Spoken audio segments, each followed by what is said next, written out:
When two scholars would discuss and debate, it was not scholar versus scholar, it was argument versus argument.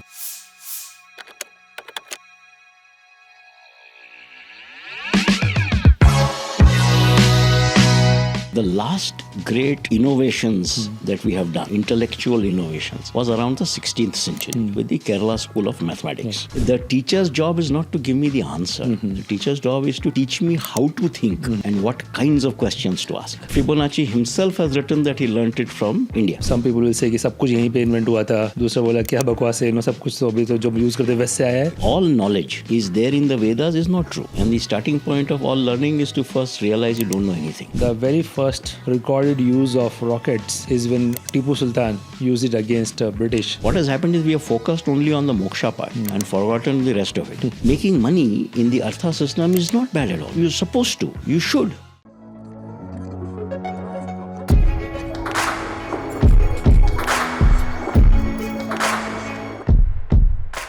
Sanjay, welcome to SparX.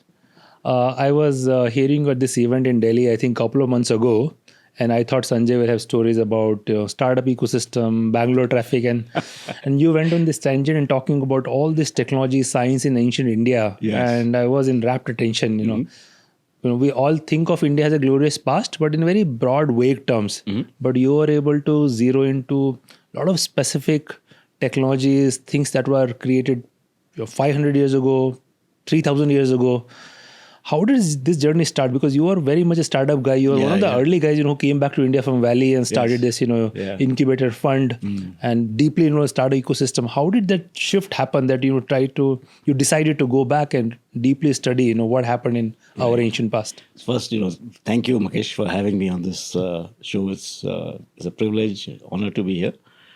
Regarding this business of how did this interest actually kindle inside? And I don't know how, but one way or the other, I can say that I've always had this inclination to do stuff in India, for India, and from India. And, interestingly enough, I was always kind of in various internet groups, people would be talking about this in passing. I would always be interested. And when I got back, one of the things I was wanting to do is to get the excitement of Silicon Valley into India. So, started a magazine and a bunch of other things. But coming to the specific point about this technology and all of it, while that interest was there in very general terms, and I was kind of ignorant about almost everything. And I have, like a lot of us, something called, the arrogance of ignorance. You think, kuch hai nahi. So क्या बेकार के बात कर रहे सब, right? It was a jingoistic thing that I was anti this thing. So that was the attitude I also had. So then I thought I knew a little bit. Then, a cousin of mine sent me a paper. He's a mathematician.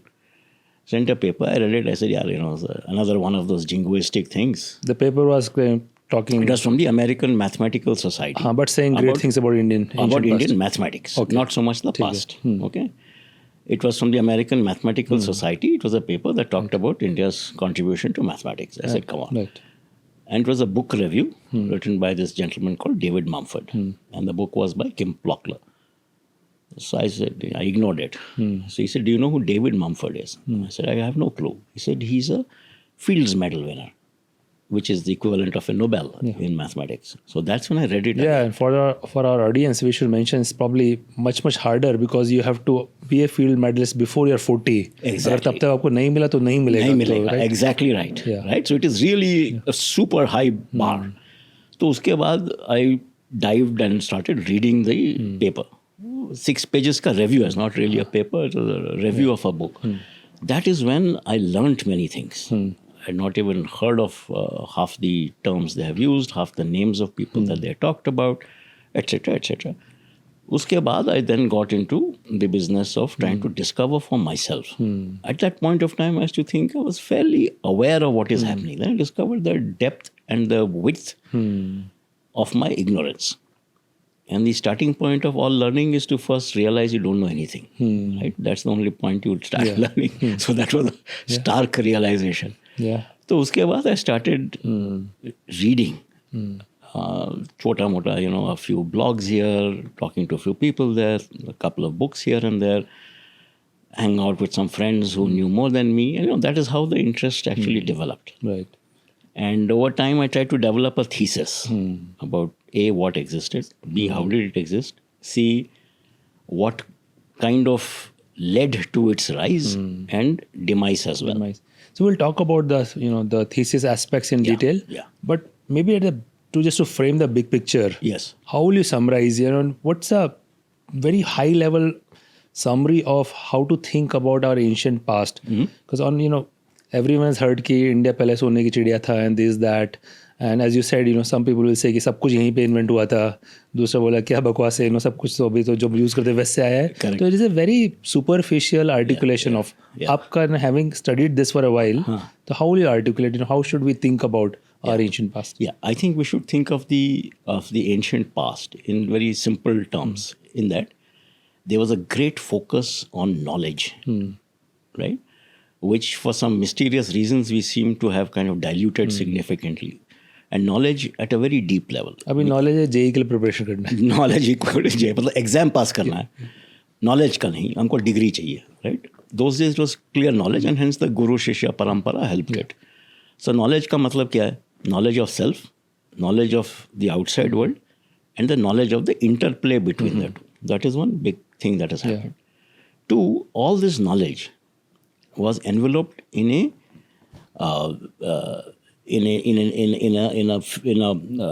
envelope of humility. There was no arrogance about it. कि मैं ये जानता हूँ आपको कुछ मालूम नहीं. It is none of that. So this is what we know. And you had a system that enabled debate, discussion, argumentation to occur. संवाद होता था, वाद होता था, तर्क विवाद होता था, etc., etc. So there was a system. And if you could demonstrate through your pramana, that is the evidence, that your thinking and logic is superior and therefore you would be accepted as the winner. Winner as in of the argument. So there was no real sort of competitiveness in the sense we understand it today, but it was intellectual, not so much the individual. Got it. And this culture developed and lasted, to the best of our knowledge, for many thousands of years. Yes. I would say, per my understanding, the last great innovations that we have done, intellectual innovations, was around the 16th century with the Kerala School of Mathematics. Uske baad, there is nothing happened in as a system. You have individuals doing stuff, let's say like Ramanujan, etc., or Harish Chandra. But beyond that, as a system, we didn't have anything. And speaking of, going back to, ignorance, being arrogant, you hear both sides. कुछ लोग बोलेंगे कि वेदास में सब कुछ लिखा है, right? कुछ भी अभी modern discovery होती है तो वो वेदास में है. Correct. And other people's की Vedas so no one can understand. It's just beyond comprehension of anyone. Right. How do you look at Vedas and other body of knowledge? How accessible it is today? How much we can go back and see now any educated person in India, in some ways we can call we have a somewhat Western way of looking at things because that's how we are schooled in our schools, college, etc. We've been exposed to West, so we have a certain way of looking at it. We can't help it. That's how we are trained. Sure. From that lens, when you go back, what should we look at and what can we infer from that to have a somewhat more objective understanding of वास्तविक सच में क्या है? Yeah. So to do that, one has to first accept that I want to learn. If when you say I want to learn, it implies that I don't know anything. If I approach any topic from the standpoint of arrogance, I will never learn anything. So श्रद्धा जो है बहुत ही important element होता है. ये सिर्फ वेदास के लिए नहीं, I think किसी भी context any knowledge, anyone who can say I don't know, any knowledge, and Vedas is a part of it. Then there are different mechanisms for evaluating it. We can get to that later.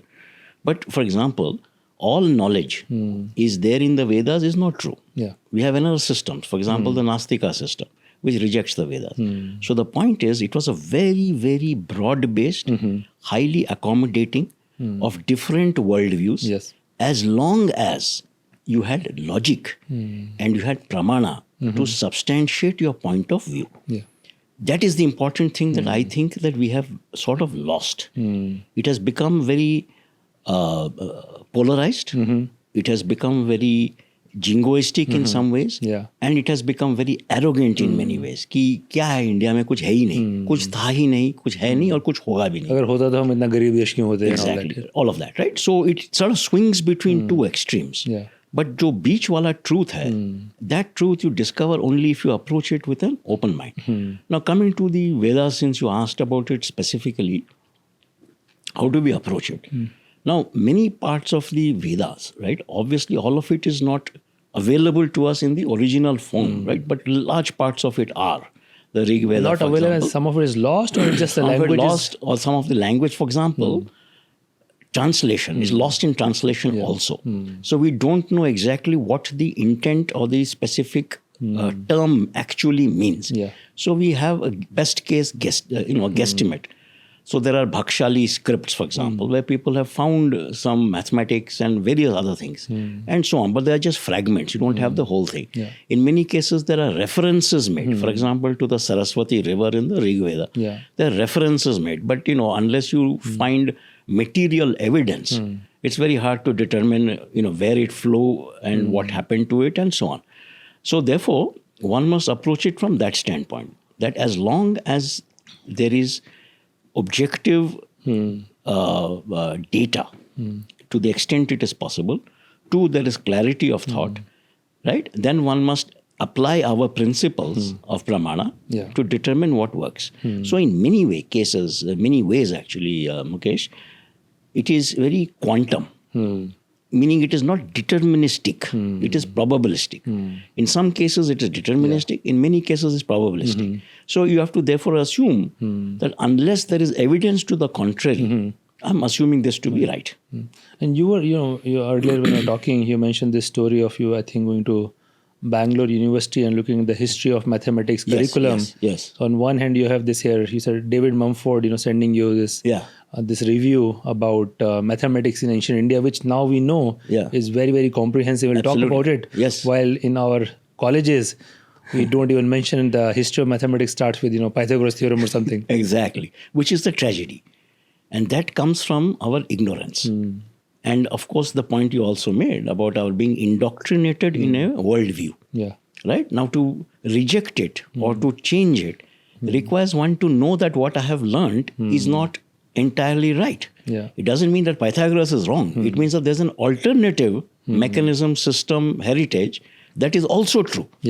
The idea that there can be two things that are true is important. There is no one absolute truth. And that is what our civilization always talks of. The only absolute truth is the self with a capital S. Everything else is in relation to that. And that understanding that it is not exclusivist, it is not arguing against anything, it is. Now, once you accept the it is part, then it becomes the Tattvamasi. This is it. Right? Yeah, this is it. You are that. Okay? Or the neti part. Not this, not that. That everything exists. You are part of it. I think you are going to the crux of, I think these things, some of these are the Mahavakyas. Yes. Since you alluded to that, and I know you have studied this like a lot better than I have.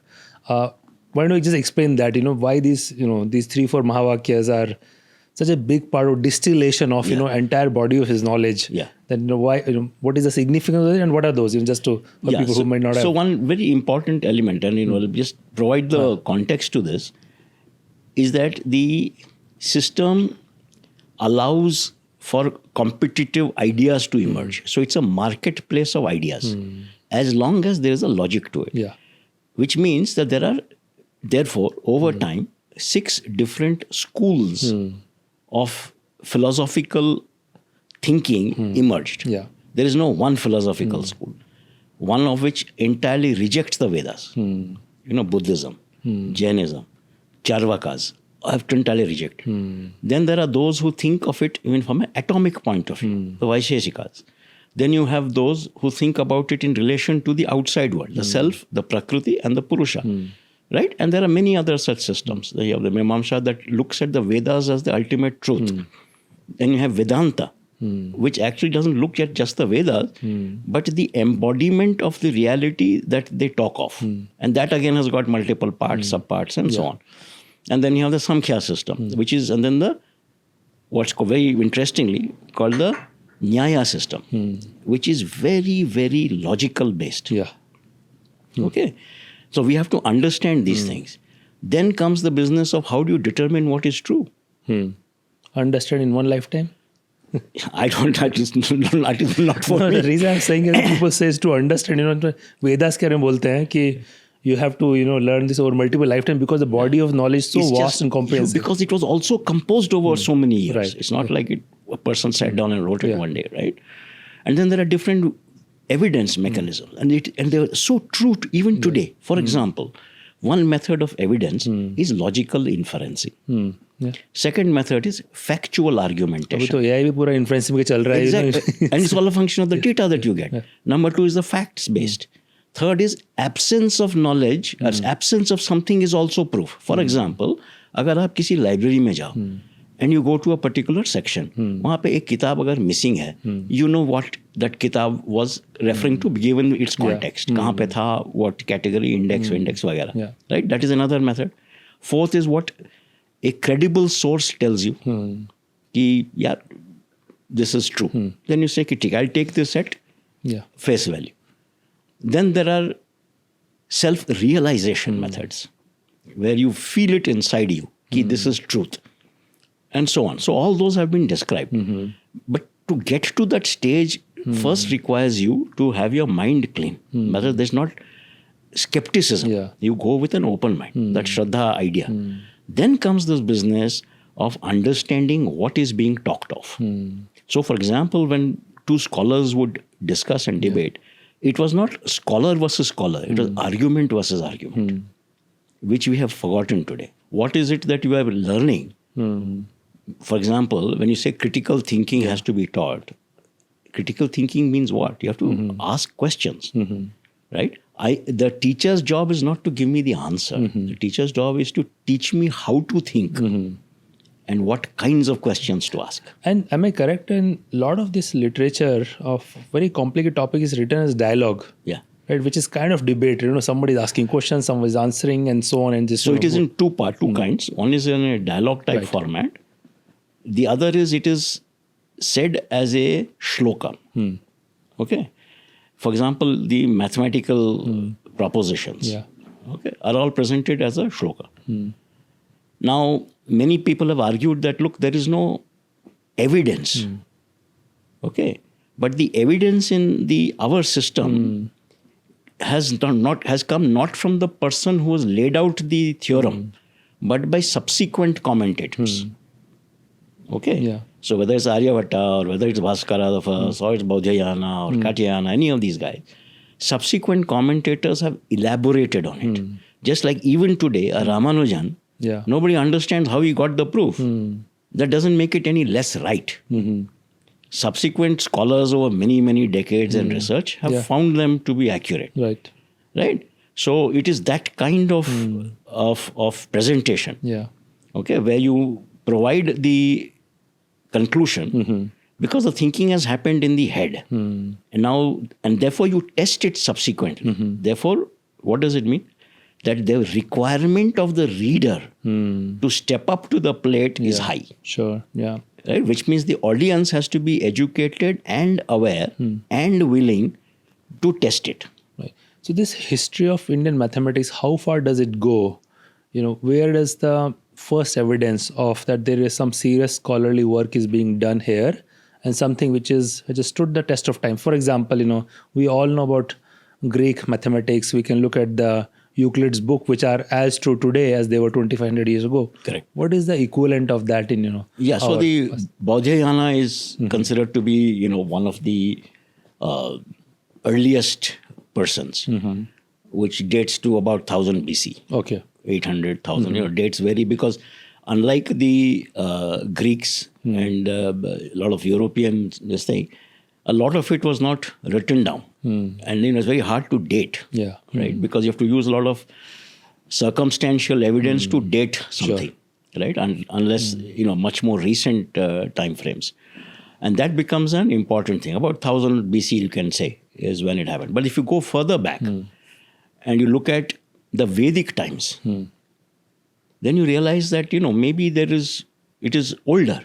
For example, a fire altar, which is part of the Vedangas called the Kalpa. Kalpa is a Vedanga that talks about the ritual. Now a fire altar. Constructing a fire altar seems like a simple thing enough. Yeah, you put a bunch of bricks together, put some wood in. But what happens? The way it is defined in the Vedangas, multiple shapes are defined. Circle, semicircle, okay? Then rhombus. Yeah. Then there are different shapes, whether it's like a falcon shape, whether it's like a chakra, what called a Ratha chakra, kurma shape, that of a tortoise. Each of this in turn has got rules. Thickness of bricks, number of bricks, okay, position of the bricks, etc., etc. Which means what? To be able to do that, I need to understand geometry. I need to understand shapes. Now therefore, and they all have different sizes. So you have to calculate how many bricks I need for a particular shape requires me to get into the mathematics, right? Yeah. But the fire altar was done for what? Fire altar, the ceremonies, the yagnas, were done for various things, to propitiate a god, for prosperity, etc., etc. Which means that there's a belief that there is something supernatural that has to happen. How is that decided? Based upon the movement of the stars, the planets, and all of that, and say, look, when this is the right time to do it, all of those things. Yeah. Which means astronomy had to develop. Now, astronomy requires phenomenal understanding of not just geometry, but trigonometry. Because I have to deal with angles in 3D space, correct? Yeah. So that is how those developed, right? And slowly, therefore, you got trigonometry, you had the rituals, which led to the geometry, and then to calculate it beyond a particular scale, symbolic methods emerged, algebra, right? Because in the Greek system, algebra didn't develop at all. It was essentially geometry, which is shapes. If I place this on top of this, I get this shape, and therefore this is plus this is equal to something, right? But how do I represent it symbolically? That shows that the ability to conceptualize and formulate an abstract idea through symbols was something very, very interestingly unique to India. And that, of course, got transmitted subsequently through the Arab mathematicians, through Persia, and etc., into Europe. So what are the specific things you know about, let's say, pre 1000 AD period, about the meaningful contributions to maths, which is, still relevant? Maybe it was articulated in different language, maybe it doesn't have the proof as we know it, but what are some of those areas? The biggest example is the Pythagoras' theorem, okay, which is simply astonishing. Which we knew much before. Yes, absolutely. I mean, at least 200, 300 years before Pythagoras. Then you looked at another, of course, the famous A squared, B squared equals C squared thing. Then comes, a bunch of... And you are saying it very confidently. कोई debate नहीं है. It is well established. In fact, if you read even Western scholar literature, they will say, the question that is, was there an influence one way or the other? Or independently discovered. Or independently discovered. The fact is that if something is older, the assumption is that it kind of is the original, right? Doesn't mean the other person copied it. Of course. It sort of independently discovered, right? So all of that, scholars are still debating, discussing based on materials and things of the kind. Then the idea about, the Fibonacci sequence, right? आप थोड़ा समझा दीजिए. Fibonacci sequence is that if you take a sequence of numbers, if you add the first two, you get the third. Add the second and the third number, you get to the fourth, and so on. So like 1 and 1, the third number will be 2, because 1 plus 1 is 2. Then 1 plus 2 leads to 3. 2 plus 3 leads to 5, and so on. And 5 plus 3 leads to 8. So that sequence. Now, that's a very fascinating way to think. But Fibonacci himself has written that he learnt it from, he's got a book called the Liber Abaci. So in that book, he says he got it from India. Why is that? Because Italy was a big center of trade. And India and the West used to trade significantly. So whether it is coins, whether it is commerce or transactions, right? And the Indians were very good in that kind of understanding. So that is how he got to hear of it and learn from it and so on. So like that, there are several examples of all of this. The other crazy story is about what's called the Meru Prastara. So Meru Prastara, which is what is now in the Western thing called Pascal's triangle, right? Where it's a set of binomial coefficients, right, which comes, and therefore you can set it up as a triangle where it is NC, right, n to the power r, right, and you create the sequence, and the coefficients are arranged in this triangle where the diagonals give you all the coefficient numbers. So you can solve for a binomial equation straight away. But why did it happen in India? What was the logic? Because it's not a country that was doing only mathematics for mathematics' sake. There was, like I said, a bunch of things that were allied. There was a reason. And the reason for this was, and very interestingly, it comes from prosody, which is the meter system in the shlokas. I see. Okay, what does it mean? For example, in any shloka, there are a matra, okay, what the meter. If I fix the meter, then the question, and there are two syllables. One is a short syllable, one is a long syllable, right? How many syllables can I fit into a fixed meter? What are the different ways I can do it? So combinatory, right? Basically NCR. The other way is that given the number of syllables are fixed, how many meters can I compose? What are the different permutation combinations I can have? Okay. So that led to this creation of the combinatorics, which led to subsequently this binomial, what we now call the binomial coefficient, but was created by the Baudhayanas at the world. In this, we can now call the Meru Prastara. Got it. And because it's shaped like a mountain. And in our head is what? Meru is the primordial mountain where Brahma sits, right? Which is a creation. So therefore, there is a link to all of these. It's not random. Right? And that is important to keep in mind. And as you're describing this in earlier, also we were talking about this, a lot of linkages different among different bodies of knowledge, as well as what is practiced on a day-to-day basis. So it's very holistic in nature and not siloed. Now physics department will not even talk to math department. For you're talking to language department. Exactly right. So it is in many ways what people are struggling to say, and saying this in a light-hearted way, the unified theory of everything. That there is a unifying force, a unifying theory. Right? And that is the important one. And that is, you will find this consistently. You take Ayurveda. Okay. In the Western system, it is each body part that is analyzed. A gastroenterologist will do only that. But in this system, you have the mind, you have the body, you have the organs, and you have the Atma. All have to work in harmony. So what I eat has a bearing. Today we talk about gut health and everything. It's a very integral part. But if my mind is not right, the gut health alone is not going to solve my problem.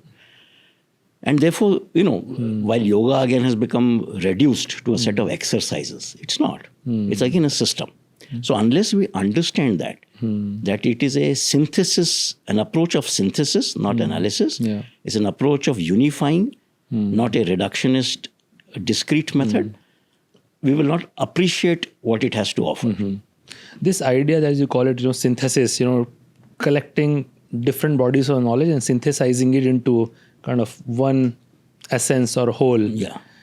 How relevant is the idea today? Because again, mostly how we practice things today, your specialty is super specialty is expert, one guy has done PhD in one area and only know everything about that, perhaps, but nothing else in the even adjacent subject area. Correct. How relevant is this idea of synthesis? Yes. And also, what can we do here? We can talk about in this podcast, but beyond that, Sure. How do we actually in real world use this? No, absolutely right. I think a very valid point.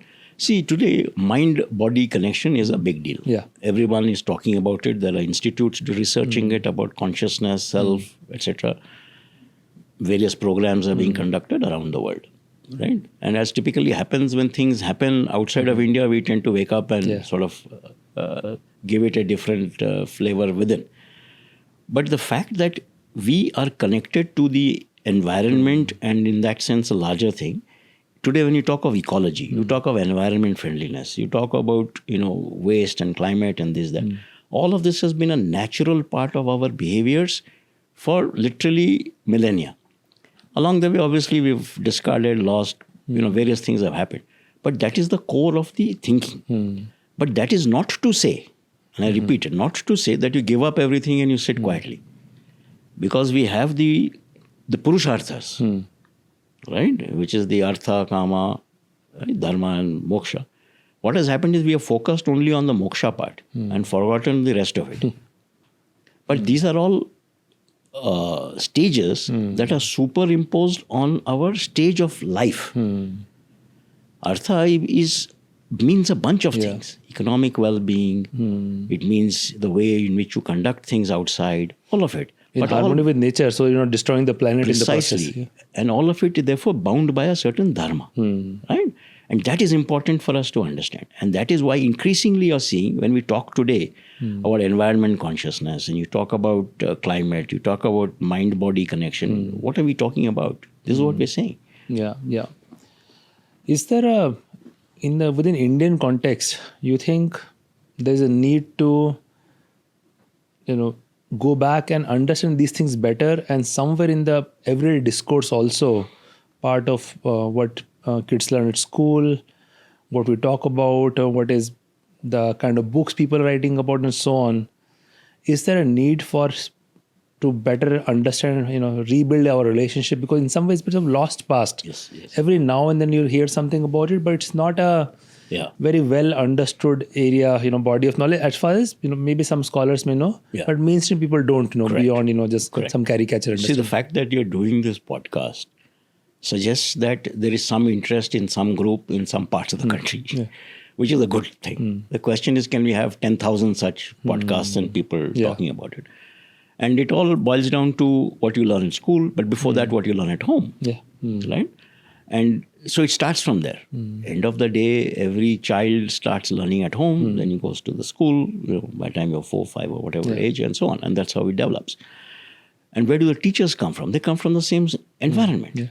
Right? So it's a way of thinking has to sort of evolve. It is not a method that is going to change overnight. But as more people realize, more people become aware of what exists. And again, I repeat, it is not one at the cost of the other. The fact that two things can happen in parallel is an important thing. But so it is important, let's say, for example, at home, right?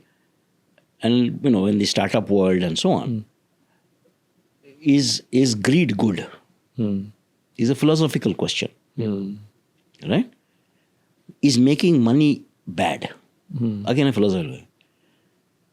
Making money in the Artha system is not bad at all. You're supposed to, you should, provided you do it in the envelope of the Dharma. What is the right way to do it? What do you do with the money? Do I do it for some nefarious purposes? Then it is not right. And so on. So this kind of mindset, for example, today you hear, particularly in the startup world and entrepreneur world, there's so much of stress. There is so much of unhappiness and people why is that? Because there's lack of balance. You're manically driving towards some goal,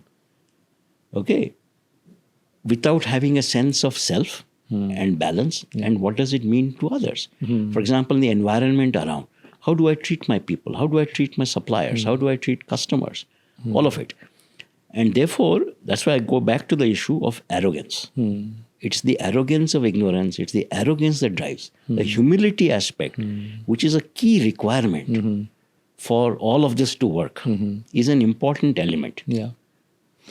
So I think larger point you are making is that we have this extremely rich cultural heritage, which perhaps also shaped, how we think, what we are good in, what we are not good at, and so on. We have forgotten most of that in the last 400-500 years. And just to add to that, Mukesh, India always had an open system, which is a very fashionable term today, right?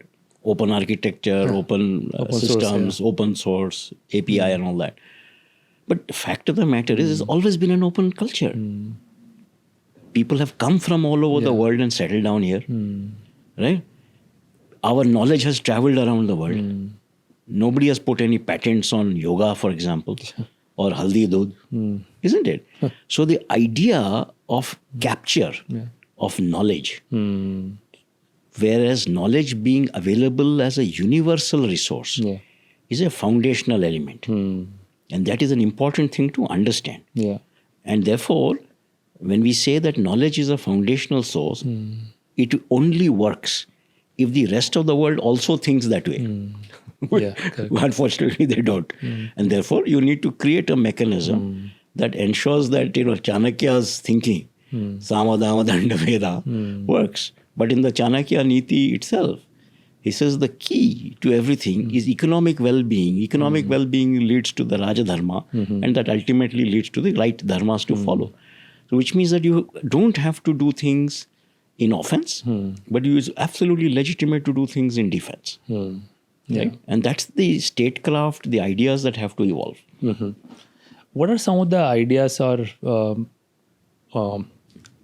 accomplishment of the ancient past that everyone should know? For example, somewhere I think I was reading about this particular type of steel, which was created, I think, somewhere in South India. Wood steel, yeah. Wood steel, What's right? called woods. And I think it comes out of, again, about 200-300 BC, which is it's called the Urku.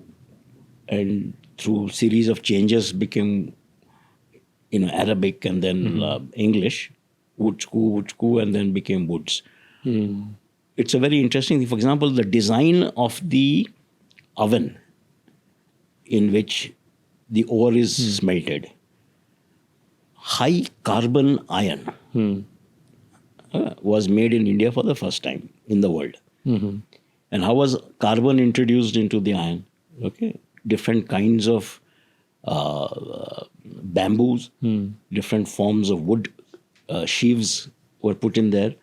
Correct temperature had to be determined. All of this was done through trial and error. And then if you look at the iron that comes out, it has clear lines where the carbon lines stay. And why is that good? Because it's an alloy now of carbon and iron, which gives it phenomenal strength.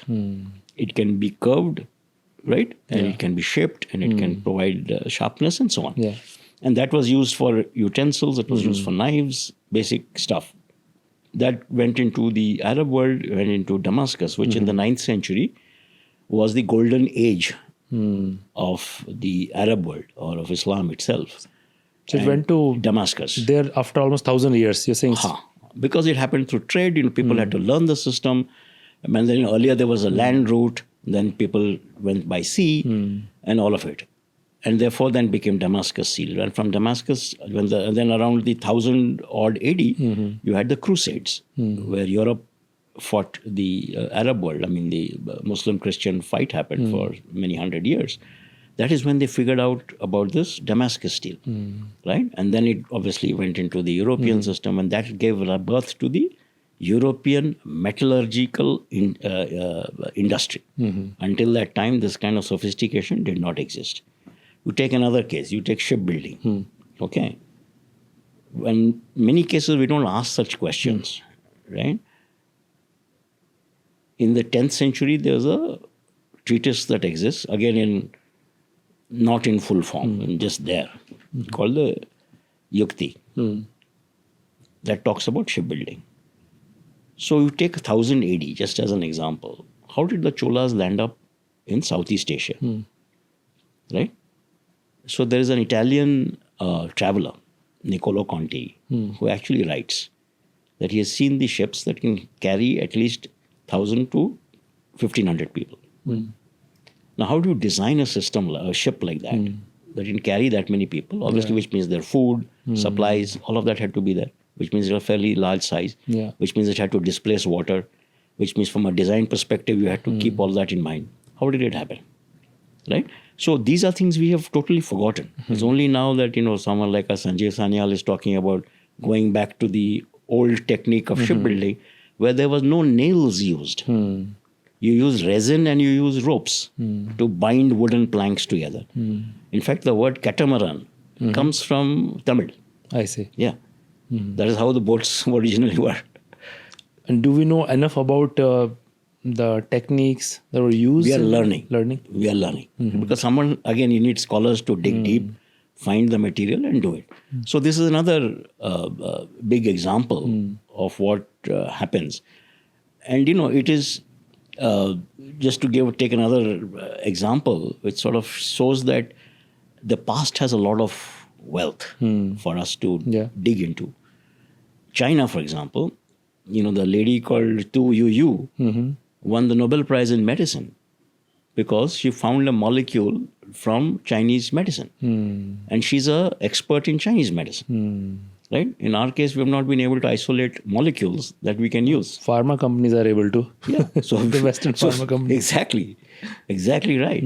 Right? End of the day, when you think about it, when you look at pharma, what is the origin of it? It comes from natural sources. Yeah. Only then you make a chemical synthesis out of it. Correct? Yeah. So, whether it's minerals or plants and things like that.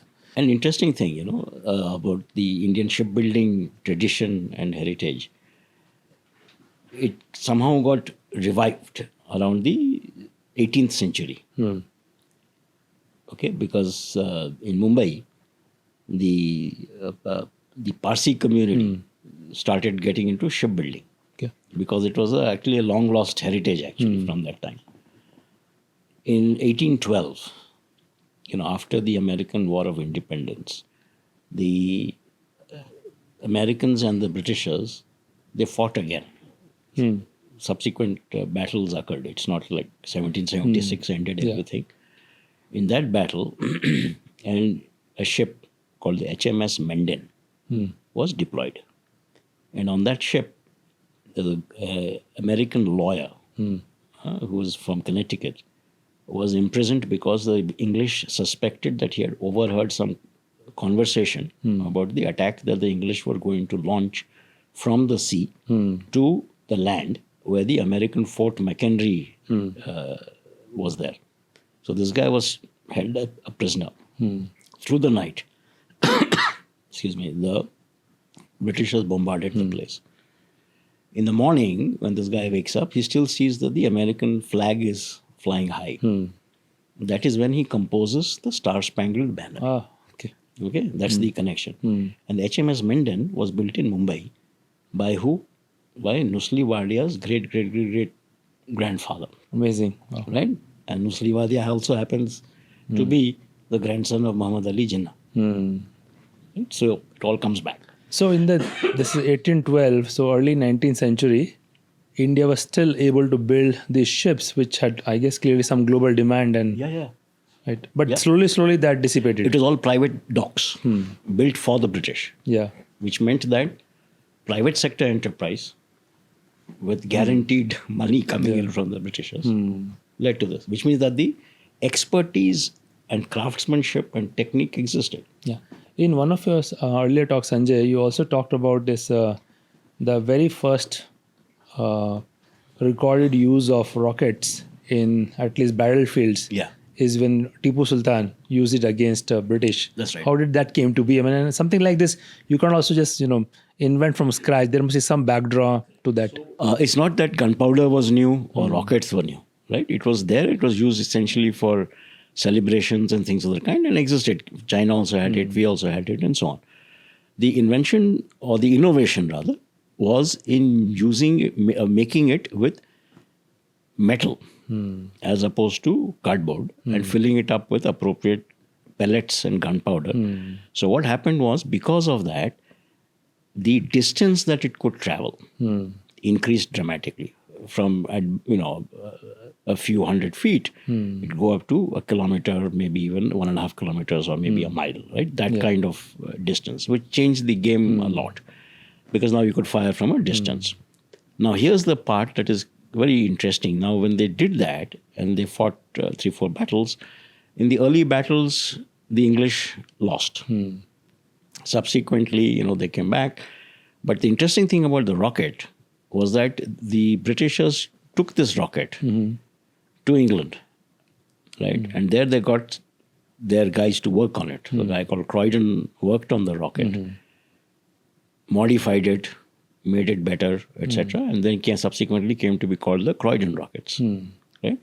And that in turn was then deployed subsequently by the British. The reason it is interesting is that the same logic of something being innovated here, being adapted, adopted, modified, innovated on outside, comes back into India and subsequently gets either we are on the receiving end of it or we are on the paying end of it. And the same thing applies even today in very, very different fields. Okay, and that is how this is interesting. The question I think we should be asking is, how come we did not further innovate on it? Or how come we didn't further innovate on the ships and so on? Right? And that's the real question to ask. And it has happened in umpteen cases. Whether it is your the cotton gin, the roller cotton gin, for example, right? Came out of India. Essentially, you need it for what? A most fundamental requirement of being able to separate the seed from the cotton fiber. That's the only time you can make that fiber into a yarn and so on. We didn't innovate on that. Went over, the Americans got it. Eli Whitney then made the Whitney cotton gin, industrialized, innovated. So, in between the, let's say from around 1000 odd or 1200 odd AD till now, about 800 odd years, we seem to have lost a lot of the capability and capacity. And it is, I think it is fair to state that our institutions of learning and knowledge and all that were destroyed in many cases, right? By, the invaders, the Turks and Afghans and others who came through. The famous stories of Nalanda, for example, or Vikramashila, or Takshila, and all those guys. So the knowledge-based land. Two, our own issues of becoming very self-absorbed. That is, we went too much onto the bhakti yoga mark without paying adequate attention to the jnana and the karma and the rajdhar, this thing yoga, became heavy into bhakti, which meant you became more and more insular and inward-looking. So therefore, the idea of engaging with the outside world kind of took a backseat. That was another huge issue. And so on with regard to creation of institutions. What used to exist in groups, even outside of the university system, let's say back in the day, you had a bunch of scholars who would sit around, discuss, and they had the shishyas and others to come and talk and do things. That mechanism of an institutionalized way of doing things led to the inability to scale, where knowledge could no longer be discussed across the country because you didn't have any mechanism to be able to do that, where everybody from all over the country would come, discuss, debate, share documents, all of that. That didn't happen because of lack of institutionalization, oral tradition, all of these things. Then the other big problem that we had that led to this thing is that not everyone was part of the system. Okay, that was another big issue, right? And that has to be recognized. That therefore, the lack of democratization of technical knowledge. So while everybody dove into the bhakti part of it, the education, the knowledge that led to the engagement with the real world, right? The apara vidya, that was not available to everyone. The net result that it kind of got isolated. And, once those groups disappeared, there was a big gap. Right? So many of these factors played a big role. And then because of this bhakti, because of this insular view, when you had someone like a Sushruta, who created what we in modern surgery and things like that. So Shruta was around what time frame? Again, in the BC era, again, there are various estimates.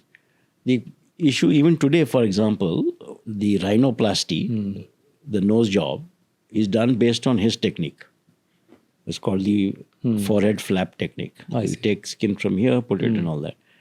Now, that question which one should ask is how come 200 others didn't build on it? Because of these things. So, for example, when a Michelangelo sculpts a David, absolutely anatomically perfect thing, it is because at that time, the emperor, Frederick, in the 13th century, before Michelangelo, said it is okay to dissect a cadaver. They also had the same restrictions on dealing with dead bodies that we had. Then Emperor Frederick actually overturned that and said it is okay for the purpose of doing further understanding and research, etc. Please go ahead and do it. And that is how people started dissecting. And in fact, Michelangelo is known to have dissected several cadavers to understand how muscles are attached to bones and so on. And that gives rise to, these sculptures. Similarly, with regard to knowledge, one is, of course, the institutions themselves being no longer around. But in the institutions, the subject matter that was taught is exactly what was taught in the overseas institutions. Let's say Oxford, Cambridge, which are 1,000+ years old, had similar subjects like logic, arithmetic, astronomy, grammar, stuff like that. Around the 13th century, a friar called Robert Bacon, he said, optics is important. Okay, and it got introduced. So optics, and he is credited with having brought spectacles into being because of the science of optics. Now that became, so therefore what happened? The idea that natural science, okay, and applied science are important got embedded. In fact, Newton's laws comes under the category of natural philosophy because all of this was considered philosophy. But to make it part of the actual daily lived experiences of people, you needed a subject like optics and somebody had to study it. And over time, it led to a bunch of other things. For example, telescopes all emerged from that kind of thinking. Yeah. When you look at all this, right, the picture that emerges, there was clear at least 2,000, probably 2,000 to 4,000 year period where India was the seat of most intellectual knowledge that is being generated anywhere in the world. Yes. And also a method to transmit it, innovate around this, build cutting edge technologies, advance fundamental knowledge and so on. And in last thousands of years or so, it started to get dissipated. Some bad luck, some bad choices, some bad design, how society was constructed, all of that. And around the same time, Western scientific methods starting to get hold, and the outcome of that, what we see today, we can look at, all these estimates of, something like 1/3 of the world GDP being rooted, based in India 500 years ago, to now is barely 3-4%. But fortunately, start to rise again and change in this century, hopefully. But so that is, anyway, that's history. That's what happened. Right. Why do you think, it is important for us to really understand that and people to be aware of it? Is it going to lead to anything, practical advantages for us?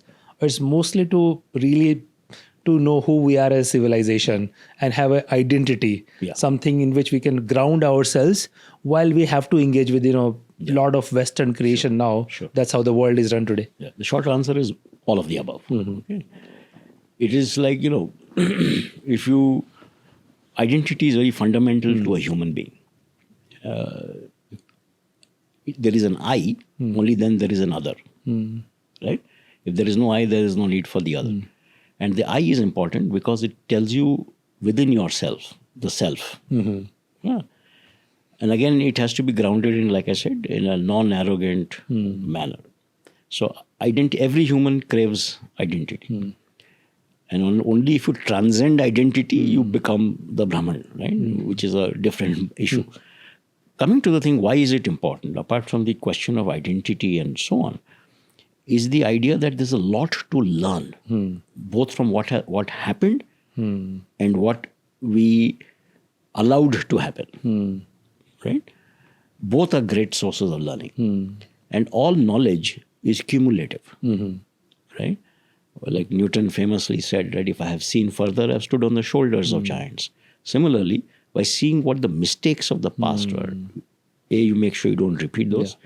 Two, you see what great things happened. How did they happen?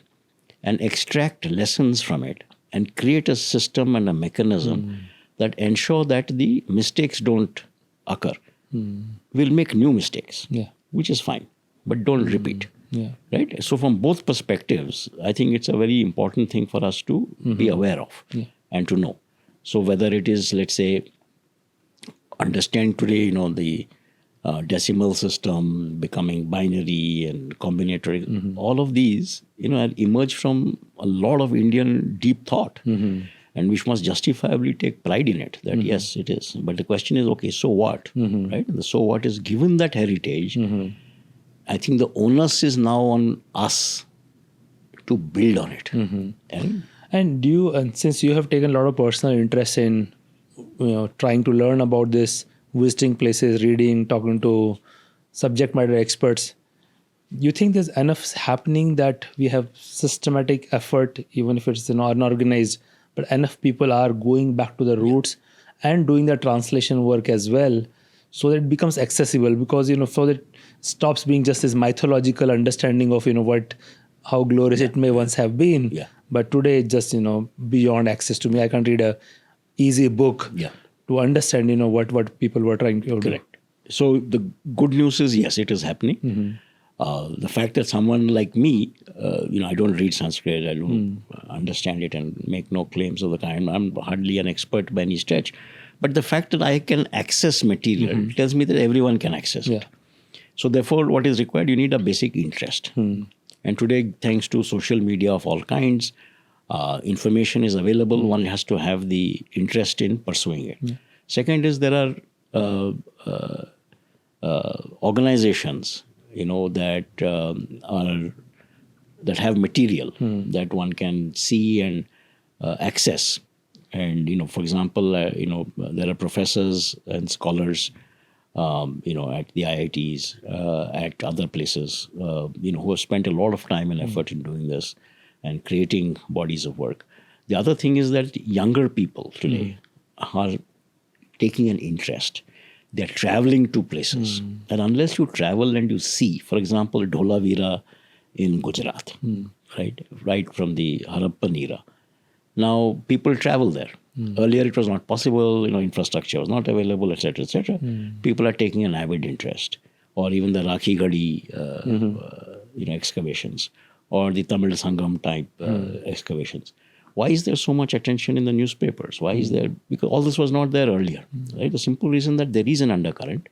People are beginning to realize that yes, a lot of good stuff was here, great stuff was here, and it is our duty as custodians of a civilization to not just know it, but to build on it and take it forward. Right.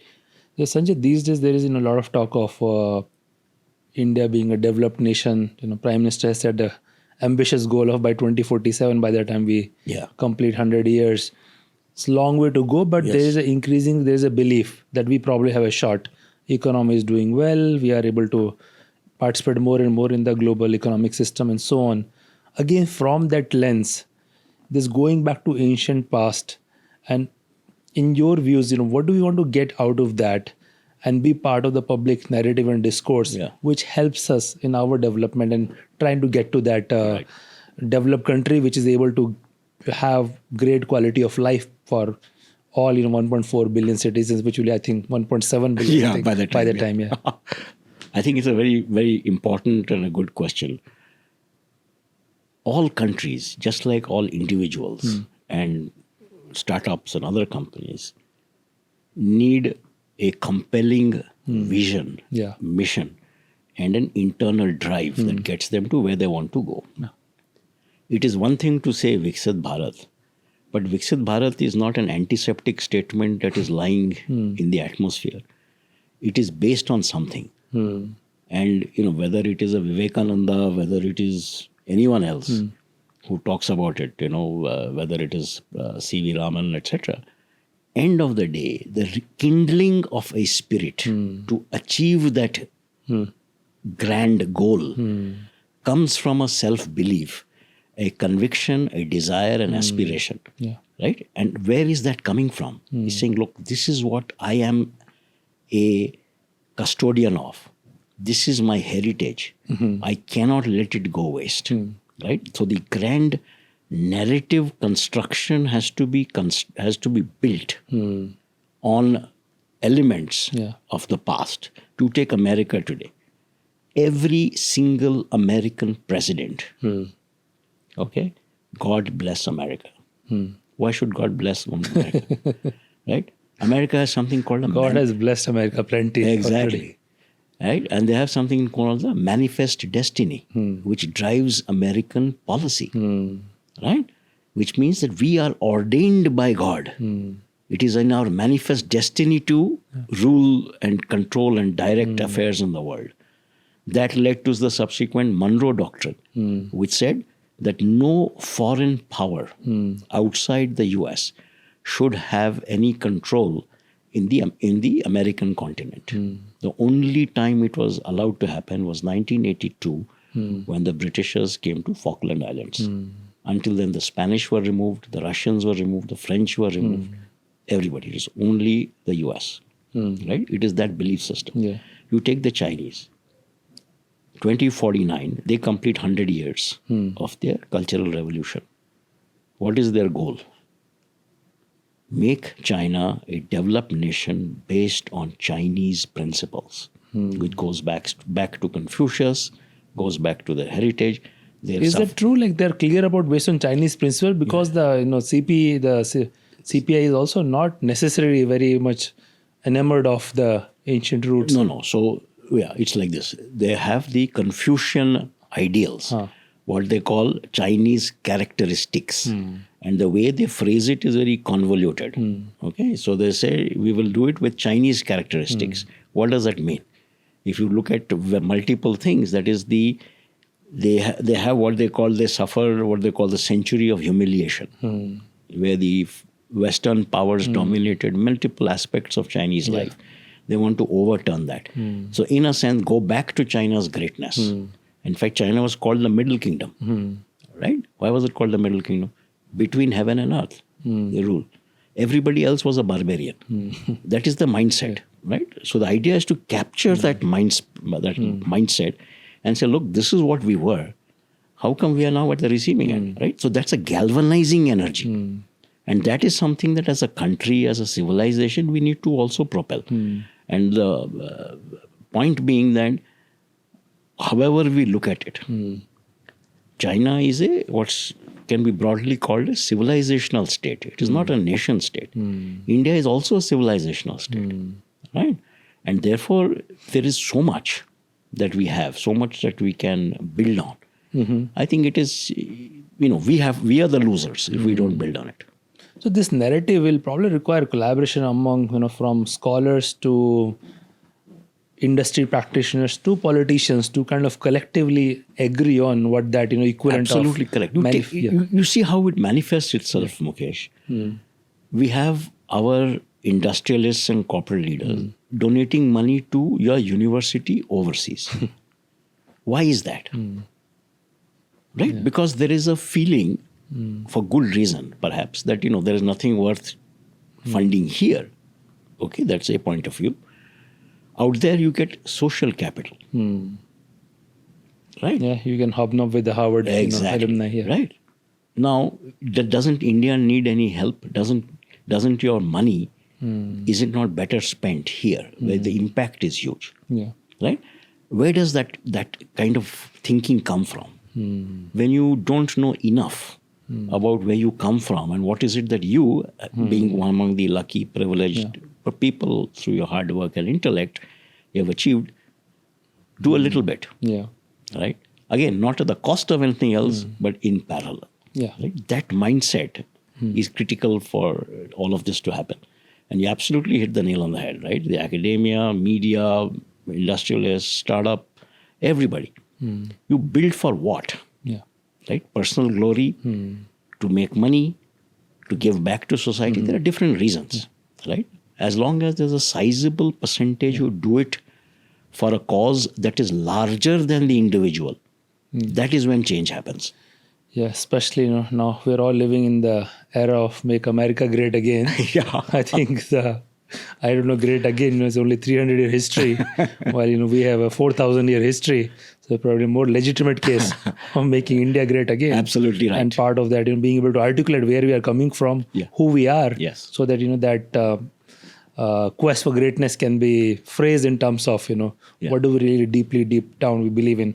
Sanjay, I want to thank you for doing outstanding work. I think this is a very important topic, perhaps not enough people are paying attention to it or spending time. I think you have taken somewhat break from your standard career and investing time and effort and starting to also educate people through your various initiatives. So it's great. Hopefully it will inspire many people to look up a lot more about some of the outstanding achievements of that our culture has achieved, and we are obviously the rightful inheritors of all of that. Yes, thank you so much for having me, and thank you so much for doing a program on this. Absolutely. Thank you very much.